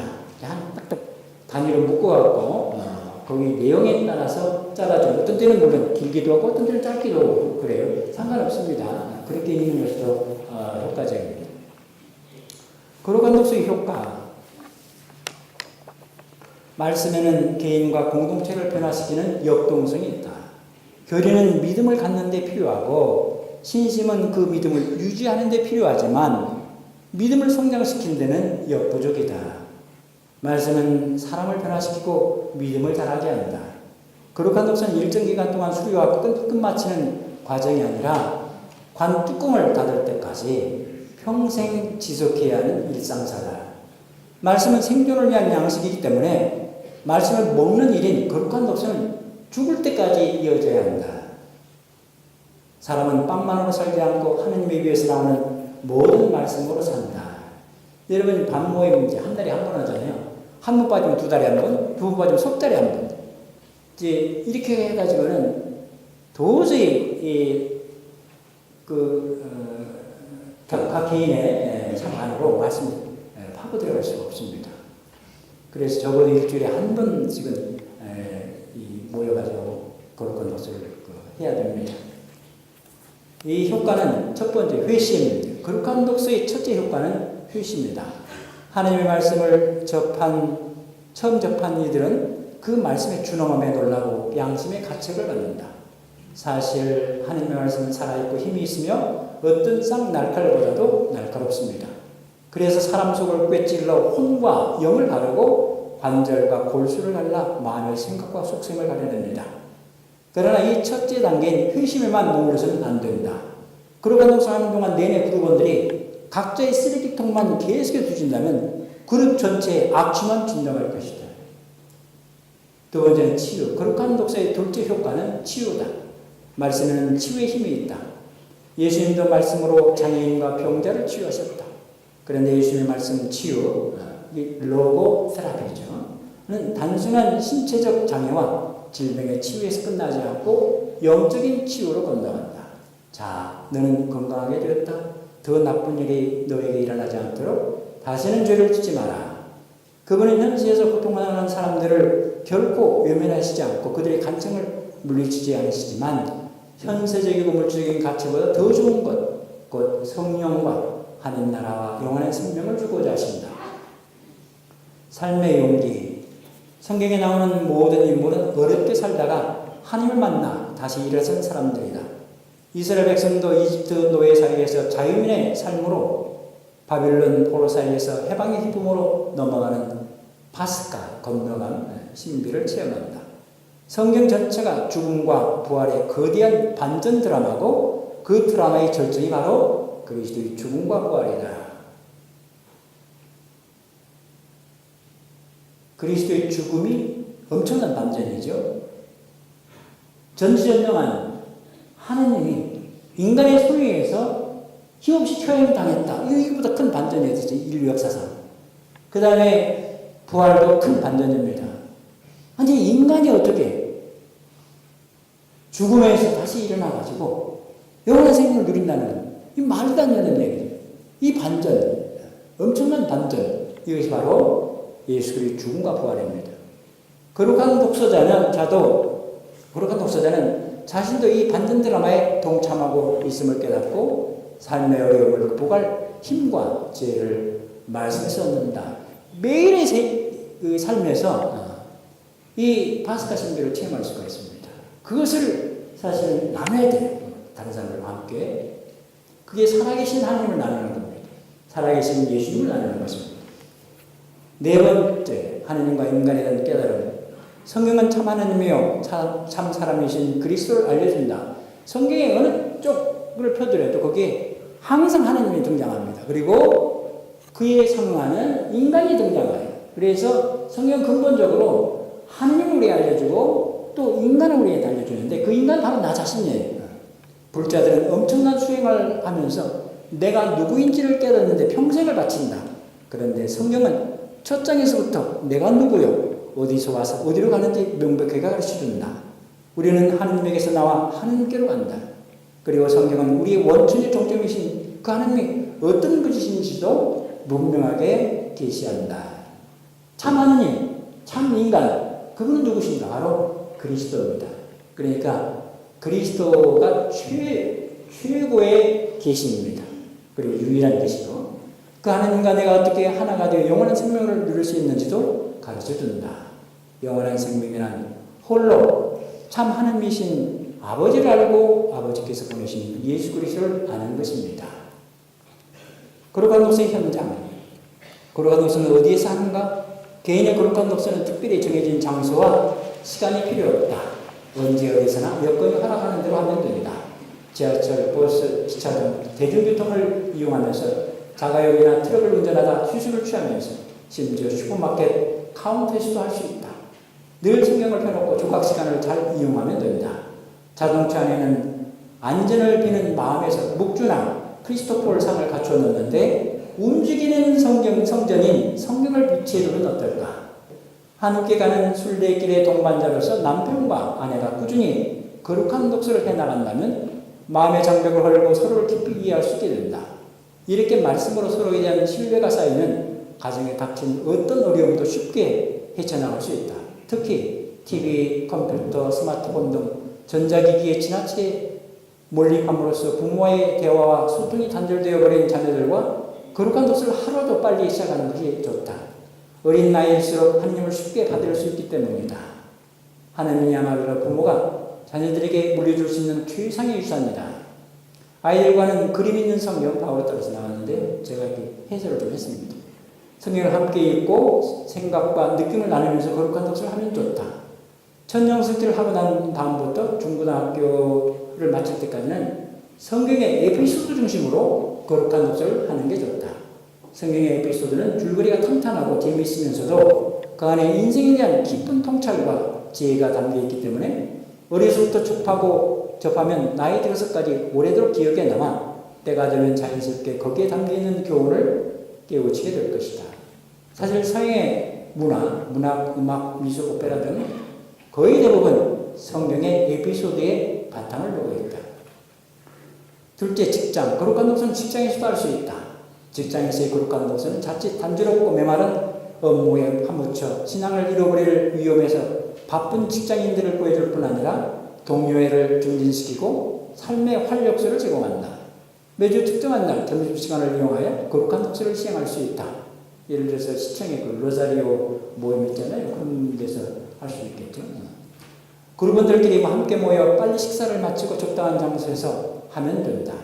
학교 동아리에서 거룩한 독서를 할 수도 있다. 본당, 물론 거룩한 독서의 가장 일반적인 현장은 본당이다. 본당에서 거룩한 독서가 활발하게 전개되면 다른 모든 시민단체와 밤모임이 활성화된다. 거룩한 독서는 본당 내에 어떤 단체와 충돌을 일으키지 않고 일으켜서도 안 된다. 왜냐하면 모든 단체의 바탕에는 말씀이 자리 잡혀 있어야 하기 때문이다. 가톨릭 신자들은 개신교 신자들에 비해 일반적으로 매우 수동적이다. 사목자의 눈치만 보거나 사목자에게만 매달려 신앙생활을 하다 보면 믿음이 자랄 수가 없다. 복음의 기쁨은 사목자와의 친분에서 나는 것이 아니라 말씀의 생활하에서 나온다. 예, 감사합니다. 말씀의 것은 우리 프란치스코 교황님의 권고 복음의 기쁨을 바탕으로 합니다. 그래서 거기서 교황께서 분명히 제시하고 있는 것이 그리스도인들이 복음의 기쁨으로 살아가도록 성경이 교회 활동의 중심이 되어야 된다고 말씀을 하십니다. 따라서 본당 사목구가 공동체들의 공동체가 되고 선교 활동의 중심지가 되도록 해야 된다는 것입니다. 그래서 우리 모든 교회의 이 사목적인 어떤 구조, 이 모든 것들을 선교 지향적으로 변화시켜야 합니다. 이런 방침에 구현하려고 많은 우리 신부님, 수녀님들이 또 우리 사목회 여러 분야들이 노력을 하고 있습니다. 그래서 많은 노력들 가운데 우리 한국 가톨릭교회는 그동안 소공동체를 많이 강조를 했었는데 그러한 소공동체 안에서 과연 어떻게 이것들을 구현해 나갈까 하는 것들을 이제 고민하게 되었습니다. 그런데 이것이 좀 어려움이 분명히 있습니다. 그 어려움이 뭔가? 첫 번째는 이제 바쁩니다. 우리 교우들이 정말로 요즘 더 살기가 어렵기 때문에 생계기에 바쁜 교우들이 지금 기존의 레기오 회합을 하고 있거나 별도 또 어떤 모임들을 하고 있는데 또 시간을 내야 된다고 하는 것이 사실 어려움이 분명히 있습니다. 두 번째로는 고령화로 인해서 많은 또 어려움이 초래되고 있습니다. 일단 잘 안 보이죠. 네, 잘 안 보이죠. 그리고 또 이제 이해력도 조금씩 떨어지기도 하고 그래서 어렵습니다. 이런 것들이. 그리고 소공동체를 또 끌어갈 봉사자들이 부족하기도 하고 어려움이 많습니다. 세 번째로는 결정적인 이유는 하느님의 말씀에 대한 체험, 즉 교황님께서 강조하신 것처럼 복음의 기쁨을 느끼며 살아가는 분들이 이렇게 작습니다. 사실 적다기보다는 말씀을 나누는 것에 좀 어려움을 느끼죠. 쑥스러워하시고 우리 가톨릭 신자들은 겸손하셔가지고 자신의 체험을 이렇게 자신 것으로만 가지고 있기를 원하시는 것 같아요. 그러니까 이런 어려움들이 분명히 있습니다. 이런 현실에서 어떻게 그러면 우리가 성경 말씀이 중심이 되는 선교 지향적인 사목 구조를 만들고 신자들이 성경 말씀에 맞들이며 살아갈 수 있을까? 우리 이 고민을 이제 우리 김광태 신부님과 우리 사무국 또 우리 교구청 시민들이 이렇게 여러 가지 고민을 합니다. 그래서 이제 전주교회 사무국에서는 서울의 제기동 성당의 말씀터하고 대방성당의 말씀여행을 참조해서 우리 김정은 신부님의 도움으로 또 그룹성서 봉사자들의 도움으로 말씀의 벗을 이렇게 만들게 되었습니다. 그러니까 이 말씀의 벗은 소공동체 중심이었지만 소공동체에서 하나님 말씀을 중심으로 살자라고 하는 의미입니다. 그래서 이번에 주교님이 말씀하시는 이 사목교세의 성경 중심에 가장 또 부합하는 또 프로그램이 아닌가 해서 이렇게 소개를 드립니다. 그럼 이 프로그램 특징이 뭐냐? 기존에 이제 본당에서 실시하던 성경 공부 방식을 바꿔서 교우들이 구역반 또는 소규모 그룹에서 자체적으로 실시하는 것을 목적으로 합니다. 그래서 시간이 없거나 이해력이 부족하거나 또는 성경 공부를 망설이던 사람들도 모두 참여할 수 있도록 하는 거고요. 자연스럽게 소공동체화 되어갈 수 있다고 하는 겁니다. 두 번째는 글을 읽을 수 있는 사람이 누구나 진행할 수 있습니다. 진행에 어려움들이 많죠. 누구 책임을 맡기고 진행시키려면 굉장히 어려워합니다. 우리 신자들. 그래서 진행자는 말씀의 법 안내문을 그대로 읽기만 하면 되고 나머지는 우리 그룹원들이 함께 참여하는 역할을 하게 됩니다. 그래서 사실 그 진행도 한 사람이 하기보다는 그냥 돌아가면서 그 순서에 따라 아까 그 말씀의 그 구조 보셨죠? 그것을 그냥 서로 돌아가면서 이렇게 진행을 하셔도 괜찮습니다. 그 다음에 이 프로그램의 가장 장점이면서 목적은 뭐냐? 바로 성경 통독이라고 하는 거예요.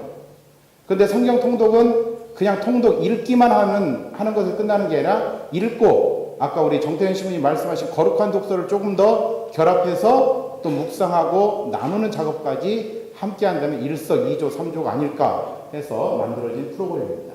그래서 구약은 3년, 매주 평균 30분 정도 읽으면 되고요. 신약은 2년 동안 10분 정도 읽으면 되는 분량으로 조정을 했습니다. 특히 신약이 조금 그 분량을 낮춘 것은 신약에 우리 예수님의 말씀을 더 깊이 묵상하고자 하는 그 의도가 있습니다. 네. 그래서 이것은 중고등학교 학생들, 가족끼리도 활용할 수 있고요. 아까 우리 거룩한 독서도 그 대상자들 누구나 이렇게 할 수 있고 어디서나 할 수 있다고 하는데 이 말씀의 법도 누구나 어디서 할 수 있습니다. 아주 좋은 프로그램이죠. 네. 그래서 참가자 수가 부족해서 열의가 떨어진다 하더라도 걱정할 거 없습니다. 기존 반모임의 단점을 극복할 수 있고요. 2사람 이상만 모이면 어디에서나 기쁘게 우리 말씀을 읽고 묵상하고 나눌 수 있는 프로그램입니다. 또 가장 큰 문제 중에 하나가 뭐냐면 이런 프로그램을 한다고 할 때 미리 읽어와야 되고 또는 공부를 해와야 되는 어떤 이런 어려움들이 있는데 이 프로그램은 그냥 오셔도 됩니다. 미리 안 읽고 와도 돼요. 읽고 오지 마세요. 뭐 시간 내서 그거 읽으시려고 하셔. 와가지고 그때 집중해서 정성을 다해서 읽으면 됩니다. 부담 없이 오십시오. 부담 없이. 이거 하다 보면 매주 이제 이 말씀의 것이 쌓이면서 자신의 영적 신심을 깊어가고 이제 하느님을 더 잘 알아가면서 자신의 신앙의 지평이 넓혀가는 것을 느낄 수 있을 것입니다. 이런 영적 노력이 또 고스란히 쌓여가는 그런 맛을 볼 수가 있습니다. 그럼 본당에서 어떻게 활용할 것인가? 첫째, 이 사목국에서 이 말씀의 것을 신구약 책으로 나누어서 책으로 만들려고 합니다. 그래서 지금 우리 바오르타 선생님들의 도움을 받아서 책으로 지금 만들 준비를 하고 있습니다. 그래서 내년에는 책으로 나올 건데요. 좀 가격이 부담될 수 있겠다는 생각도 드시겠죠. 책으로 만들어지면. 그래서 가장 저렴하게 보급해 드리려고 지금 노력을 하고 있습니다. 그러나 이걸 사면 4년, 5년 최소 이 말씀을 가지고 살아갈 수 있기 때문에 그렇게 부담이 되지 않을 거라고 생각을 합니다. 두 번째는 교우들에게 맡기기 전에 전신자 또는 봉사자들에게 말씀에서 취지, 내용, 진행 방법을 교육하고 실습을 한번 해보는 것이 좋습니다. 또 시행되는 도중에 활력을 불어넣을 수 있도록 사목자의 지속적인 관심과 여러 수단들이 동원되어야 합니다. 아까 정태현 신부님이 그 거룩한 독서에 우리 신부님들이 들어가서 강목도 주고 격려도 해주시고 하는 그 말씀한 것처럼 어떤 프로그램이든지 사실은 사목자가 얼마나 관심을 가지고 한 번씩 얼굴을 이렇게 보여주시면서 관심을 가져주냐에 따라서 달라집니다. 그래서 이것도 똑같이 그런 관심들을 가져주시면 됩니다. 세 번째로는 신자들이 자체적으로 말씀터를 구성할 수 있도록, 이 말씀터라고 하는 것은 말씀의 것을 가지고 운영하는 그 팀을, 그룹을 얘기합니다. 말씀터를 구성할 수 있도록 각 구역별로 도움을 줄 수 있는 봉사자들이 편성되면 좋을 것 같습니다. 보다 많은 사람이 참가하게 하려면 기존의 밤모임을 활용하는 것보다는 구역이라는 큰 울타리를 유지하면서도 서로에게 좀 더 적합한 시간에 또 큰 거부감이 없는 사람끼리 모일 수 있도록 말씀터 구성에 있어서 융통성을 발휘해서 여러 가지 원하는 또는 필요한 어떤 조직들을 이렇게 만들어 갈 수가 있습니다. 청년이나 젊은 부부 등 기존 구역의 틀에 소속되기 어려운 계층을 위해서도 본당에서 별도의 말씀터를 구성해 나가는 것도 고려하면 좋을 것 같습니다. 덕진 성당 같은 경우는 아주 모범적으로 우리 백성원 신부님께서 이걸 활용해서 청년 사목에 큰 그 바탕을 지금 가지고 있습니다. 또 집집마다 돌아가며 모이는 것이 원칙이지만 구성원들 마음이 열릴 때까지 성당 회합실 이런 것을 이용해서 모임을 하셔도 됩니다. 또 각 본당에 가능하면 본당 차원 아니면 적어도 구역별로 동시에 시작하도록 하는 것이 좋겠고요. 혹시 시간이 맞지 않는 사람도 다른 그룹에 참가해서 보충할 수 있고, 이 말씀의 것도 중간에 어떤 신자가 우리 구역에 우리 공동체에 들어왔다 하면 중간에 들어와서 함께 같이 보조를 맞춰서 나가도 됩니다. 꼭 처음부터 시작하지 않으셔도 가능합니다. 그 다음에 3년 내에 구약성경만 읽을 경우 신자들에게 이제 좀 약간 권태감, 피로감을 느낄 수 있기 때문에 이것도 신약과 구약을 번갈아 가면서 이렇게 할 수 있습니다.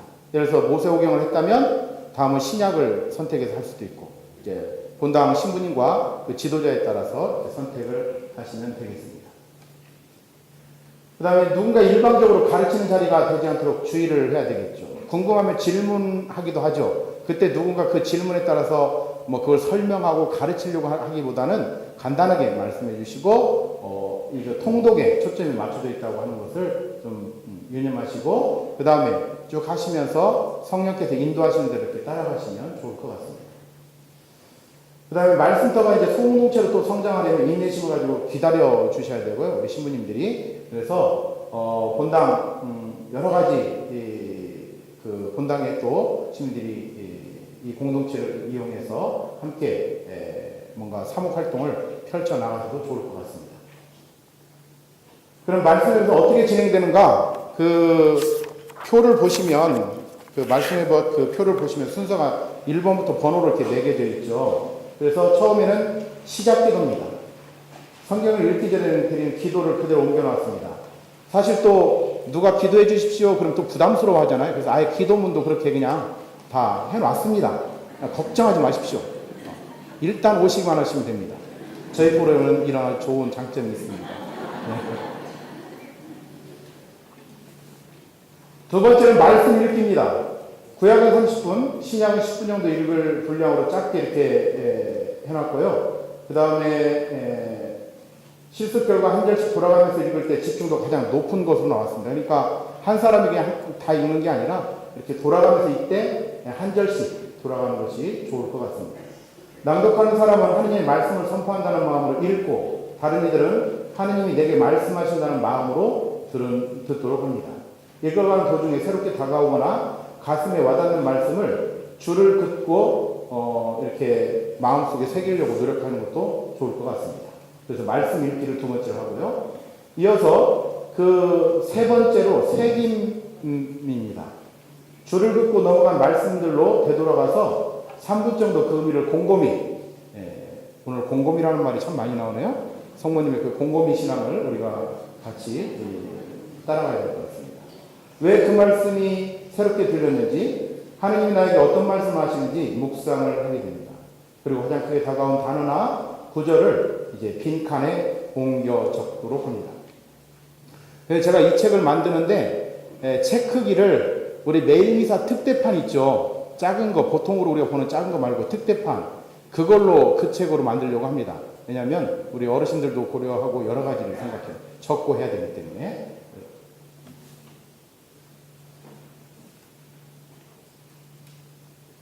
그 다음에 네 번째는 이제 나눔에 들어갑니다. 5분 정도 각자 돌아가면서 아까 옮겨 적은 그 말씀을 읽고 그 말씀에서 받은 느낌이나 체험을 나눕니다. 말씀을 소재로 삼아 과거의 경험이나 다른 이들에게서 들은 감동적인 이야기를 나누는 것이 아니라 성경을 읽는 동안에 일어났던 자신의 내적 체험에 관해서 나눕니다. 이렇게 과거에 누가 이런 일이 있었더라 하는 것이 아니라 성경을 읽으면서 묵상하면서 자신이 내적으로 영적으로 체험되는 느껴지는 말씀해 주시는 것을 나누는 것이 중요합니다. 그리고 이어서 되새김을 합니다. 그룹성서 봉사자들이 교우들의 수준을 고려해서 쉽게 풀 수 있도록 만든 문제들입니다. 그래서 이건 이제 직접 문제를 한번 풀어보는 거죠. 읽었던 본문의 성경 본문을 가지고 한번 되새김하면서 그래서 7분이나 10분 정도의 시간에 중요한 부분을 다시 살펴보고 말씀을 옮겨 적으면서 되새깁니다. 특히 그 중에 하나는 중심이 되는 구절에 관해 자기의 생각을 나눔으로써 다른 이들의 목소리를 통해 성령께서 하시는 말씀을 들을 수 있게 합니다. 구성원의 수준에 따라서 나눔의 깊이가 달라질 것이므로 영적 갈증을 많이 느끼는 분들에게 도움이 될 겁니다. 그러니까 읽고 묵상하고 개인적으로 밑줄 긋고 새기는 것뿐만 아니라 같이 문제풀이도 몇 개 하면서 또 한번 깊이 있게 나눔을 하게 됩니다. 여섯 번째로 말씀 다시 보기입니다. 우리 김정은 신부님의 도움으로 성경 말씀이 구세사 전체에서 지니는 의미를 이해할 수 있도록 도와주기 위해서 마련됐습니다. 한정된 지면 관계상 자세히 다루지 못하더라도 올바른 성경을 이해할 수 있도록 도움을 줄 것입니다. 그러니까 성경 그 주에 읽는 예를 들어서 마태복음 1장에서 3장까지다. 그럼 1장에서 3장이 어떤 의미가 전체 종합해서 있는가 하는 것을 설명을 해놓는 겁니다. 이때 이제 성경에 대해서 가르치거나 논쟁하지 않도록 우리가 주의를 좀 가질 필요가 있고요. 성경 통독이라고 하는 초점을 맞추시면 좋을 것 같습니다. 일곱 번째로 이제 말씀 살기 단계에 들어갑니다. 이제 각자가 한 주 동안 외우면서 살아갈 생활 말씀을 선택합니다. 하나님과 약속을 지키려고 노력하기보다는 한 주간 동안 말씀을 외우려고 반복하는 과정에서 그 말씀이 능력을 발휘하여 자신을 변화시킨다는 체험을 하기 위한 겁니다. 제가 이미 알다시피 유사종교, 특히 신천지 문제를 많이 다루면서 느끼는 것 중에 하나가 신천지에 우리 평생을 가톨릭에서 생활했던 분이 신천지로 넘어가서 1년 반 됐는데 놀라운 건 뭐냐면 성경 구절들을 달달달달 외웁니다. 신구약을 넘나들면서. 그런데 우리 천주교는 50년, 60년 신앙생활해도 성경을 외워가지고 그 말씀이 내 안에 살아있지를 못해요. 그러다 보니까 머리로만 성경을 이해하다 보니까 어려움이 있습니다. 그래서 한 주간 동안 한 구절씩만이라도 외우자. 그래서 그 말씀이 살아있고 힘이 있는 그 하나님의 말씀을 내 안에 담고 살아가자는 의미로 외우는 그런 작업을 좀 하시면 좋을 것 같습니다. 그 다음에 마지막으로 이제 마침 기도 시간입니다. 마침 기도는요, 각자가 침묵 속에서 말씀하시는 걸 중심으로 기도문을 작성하면서 마무리하도록 했습니다. 그러니까 이 말씀의 것을 통해서 쭉 읽고 묵상하고 나눴던 걸 바탕으로 자신만의 기도문을 한번 만들어 보는 겁니다. 작게라도. 그래서 그 공간을 이렇게 만들어 놨습니다. 그래서 그 기도문을 자신이 만들고 그 기도문을 통해서 하나님께 기도드리면서 또 신앙을 더 깊게 만들어가는 그러한 시간입니다. 이렇게 해서 말씀의 것은 총 8단계로 구성이 됩니다. 그래서 이것을 책으로 만들어서 이제 보급하려고 하니까요. 신부님들 관심 가져주시고, 지금 우리 교구에는 24개, 5개 정도의 본당에서 말씀의 것을 나름 활용하고 있습니다. 그래서 굉장히 반응이 좋아요. 신자들에게. 그래서 신부님들 관심 가지고 또 활용하시면 좋을 것 같습니다. 이어서 주기님이 사목교에서 말씀하신 이제 성경 읽기 부분에 대해서 말씀드리겠습니다. 저희 교구는 그동안 레지아를 중심으로 성경 통독표, 읽기표를 나눠드리고 레지아 차원에서 했는데 이제는 이것을 교구의 공식적인 차원으로 진행하도록 하겠습니다. 그래서 사목국에서 성경 읽기표를 여러분들 14페이지, 15페이지에 나온 것처럼 예쁘게 잘 만들 겁니다. 이게 지금 흑백이라 그렇지 칼라로 그래서 만들어서 보급을 하도록 하겠습니다. 그래서 읽기표를 가지고 1년 동안 성경을 이 표대로만 쭉 통독을 읽어간다면 신구약을 전체를 읽을 수 있게 됩니다. 그래서 성경 읽기표를 활용하시면 되는데요. 매일 주기님 말씀하신 대로 성경 읽기를 우리가 생활화하도록 했으면 좋겠고요. 그래서 교구의 성경 읽기표를 가지고 성경을 통독하고 또 우리 성경 노트를 이용해서 성경 필사를 할 수 있도록 본당에서 독려해 주시면 고맙겠습니다. 이어서 성서 40주간에 대해서 간단하게 설명을 드리겠습니다. 사실 우리 교구 사무국에 성서 사도직 파트가 있습니다. 그래서 수녀님이 파견되어서 우리 교구의 성서 사도직 활성화를 위해서 노력하시고 또 하나님 말씀을 전하는데 정말 애를 쓰고 계십니다. 그래서 많은 본당이 지금 활용을 하고 있는데요. 성서 사도직에서 특별히 성서 40주간을 보급하고 있습니다. 성서 40주간은 창세기, 탈출기, 마르코, 요한, 사도행전을 40주간 동안 진행시키는 겁니다.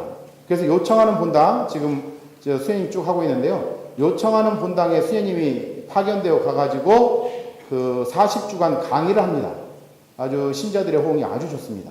그래서 40주간 동안 성서 사도직에서 이제 가서 강의를 하면 그걸 듣고 이제 신자들은 그 들은 이후에는 40주간 이후에는 본당별로 그룹으로 나누어 가지고 그룹 공부를 다시 합니다.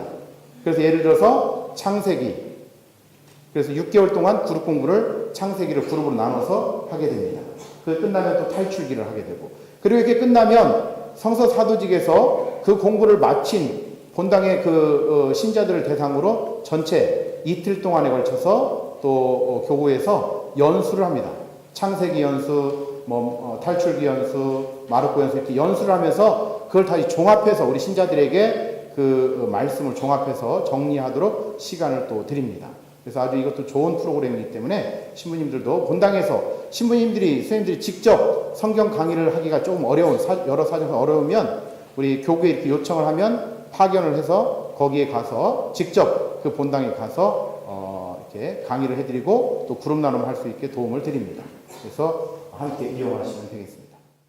저희 성바로딸 수도회가 2019년 전주교구 분원 개원 50주년을 맞게 됩니다. 그래서 교구장님과 교구 사목자들 그리고 교구민들에게 감사의 마음을 전하고자 저희가 집중 선교를 기획 준비하였고 이에 대한 간단한 안내를 드리려고 합니다. 저희가 내년도에 선교할 그 기간은 2019년 9월 18일부터 10월 20일까지 예정입니다. 그래서 프로그램은 기존에 저희가 본당에 방문할 때 도서 선교 중심이었다면 이번에는 영상 피전과 기도 모임 등으로 진행하려고 합니다. 그리고 전례 활성화를 위해서 본당 신부님들과 협의해서 미사 때에 성경 성극을 하고 영성체험 묵상곡과 몸기도라든지 영성체험 묵상곡을 들려드리든지 이런 식으로 준비를 해보려고 하고요. 그 밖에 교도소나 소년원, 그 다음에 복지시설 등을 방문을 해서 그분들하고 복음적 친교를 나눌 수 있는 장도 마련하려고 합니다. 그리고 구체적으로 프로그램을 말씀드리면 아직 프로그램 기획안이 완성되지는 않았지만 교구장님께서 2019년 사목교서인 교구설정 100주년을 향한 새로운 복음화라는 그 중장기의 목표 첫 번째 요소인 성경 말씀에 역점을 두고 신앙생활을 할 수 있도록 돕는 내용으로 구성하려고 하고 있습니다. 그래서 이런 취지를 잘 살려내서 내적 쇄신을 이루면서 새로운 복음화된 하느님 나라의 백성으로 살아갈 수 있는 그런 발판들을 우리가 마련해 드려야 되겠다라는 생각도 들었고 그런 취지를 담아서 프로그램을 기획해서 준비하려고 합니다. 그래서 복음화된 하느님 백성으로 살아가기 위해서 성경 말씀에 맞들이고 성경 말씀을 삶으로 살아낼 수 있도록 돕는 역할을 하면서 이런 프로그램들을 영상과 음악, 강의 등을 활용해서 준비해 보려고 합니다. 그리고 피정 시간은 본당 상황과 그 시간에 조정 가능하니까 그거는 부담 없이 신청해 주시면 될 것 같고요. 2019년에 저희가 짧은 기간이지만 행하게 될 그런 프로그램들을 통해서 50년 동안 저희가 받았던 깊은 사랑에 보답드리는 그런 계기가 되었으면 정말 좋겠고요. 그다음에 교구민들에게는 하느님께서 각자에게 얼마나 그 고유하게 사랑하고 있는지 그 사랑을 깊이 체험할 수 있는 그런 시간이 마련되면 좋을 것 같습니다. 어르신들께 어떻게 하면 그분들의 일생을 자녀들 뒷바라지만 이렇게 하시면서 사셨는데 그분들을 위해서 어떻게 하면 위로를 드리고 또 기쁨을 드릴 수 있을까 이렇게 고민하면서 처음으로 어르신들을 위한 성경 공부 교재를 만들고 또 이렇게 교육을 실시하게 되었습니다. 그래서 교재가 이제 나온 것이 이제 1집은 주로 그림 위주로 나왔었는데 성경 말씀을 간단하게 공부하고 그림으로 다시 한번 복습하고 이렇게 하면서 한 10년 정도 지났는데 이제 그 다음 요청이 조금 더 다이나믹한 것을 또 요청이 들어왔었어요. 그래서 저희가 그 다음으로 만든 것이 이제 말씀을 공부하고 필사하고 그리고 각 말씀을 한 장 한 장 배우면서 그 배운 것을 더 깊일 수 있도록 그리고 생활 안에서 접목시킬 수 있도록 그런 다양한 작업들을 같이 넣어서 새로운 교재로 두 번째로 또 탄생된 것들이 있습니다. 그래서 한 말씀을 한 30분 정도 공부하고 그 말씀에 그러니까 예를 들면 뭐 가늠한 여인을 배웠다 이러면 그거에 대해서 한 성경 공부 말씀을 20분이나 30분 정도 배우고 한 실습을 해보는 거예요. 예를 들면 거기 안에 이제 여러 가지 작업들이 제시되어 있는데 이제 가운데 이렇게 한 명이 앉고 빙 둘러서 참여자가 예를 들면 신문지로 이렇게 꾸깃꾸깃해서 돌처럼 만드는 거예요. 그래서 한번 던져보는 체험 그리고 돌아가면서 그 가운데서 내가 또 맞아보는 체험 이러면서 가늠한 여인의 마음을 느껴보고 때릴 때의 마음과 맞을 때의 마음이 어땠는지 잠깐이지만 다 달랐어요. 이렇게 느낌들이 이렇게 말씀을 공부하고 그것을 좀 생활 안에서 접목할 수 있도록 그림이나 나눔이나 만들기나 어떨 때는 성극으로 연극으로 아니면 이런 작업들을 통해서 깊일 수 있도록 이렇게 접목된 것입니다. 그래서 이런 교재는 10권으로 되어 있습니다. 필사와 함께 할 수 있도록 되어 있기 때문에 이제 구약은 4권, 하나님과 함께 쓰는 나의 오경, 하나님과 함께 쓰는 나의 역사서, 예언서, 시서와 지혜서, 신약은 마테오, 마르코, 루카, 요한, 그리고 사도행전부터 요한복음까지 다시 2권으로 해서 총 10권인데 이 중에서 선택이 가능합니다. 그리고 만약에 올해 마테오 복음을 하게 된다. 그렇게 되면은 이제 교구에서 8주 정도 교육이 있습니다. 8주 정도 마테오 복음 반을 배우는 거예요. 상반기에. 그리고 하반기부터 분당에서 실행하면서 나머지 반 마테오 복음을 배울 수 있는 그래서 상반기 8주 교육, 하반기 8주 교육 이렇게 하면서 한 해에 한 과목씩 아니면 좀 긴 것은 조금 걸쳐서 2년에 한 과목씩 할 수도 있습니다. 이렇게 하기 위해서는 봉사자 교육이 필요합니다. 봉사자 교육을 통해서 저희가 봉사자 교육을 해드리고 그 교육을 받은 분이 분당에서 시행할 수 있도록 하는 그런 프로그램입니다.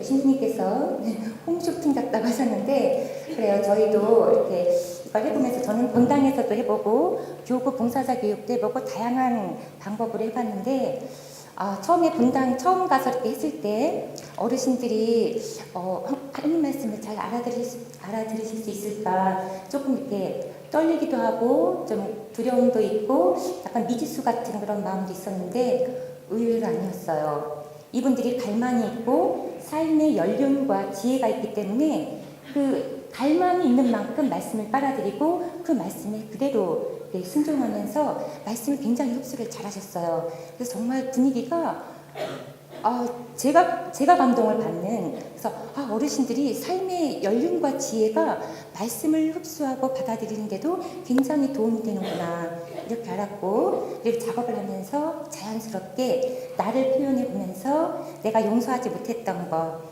그리고 내가 용서 청하고 싶었던 것 가족과 며느리와 아들과 이런 것들을 작업하면서 가족, 이웃 화해하고 사랑하고 이러면서 하느님께로 향하게 하는 것을 삶의 현장에서 보면서 굉장히 이제 보람을 느끼고 기뻤습니다.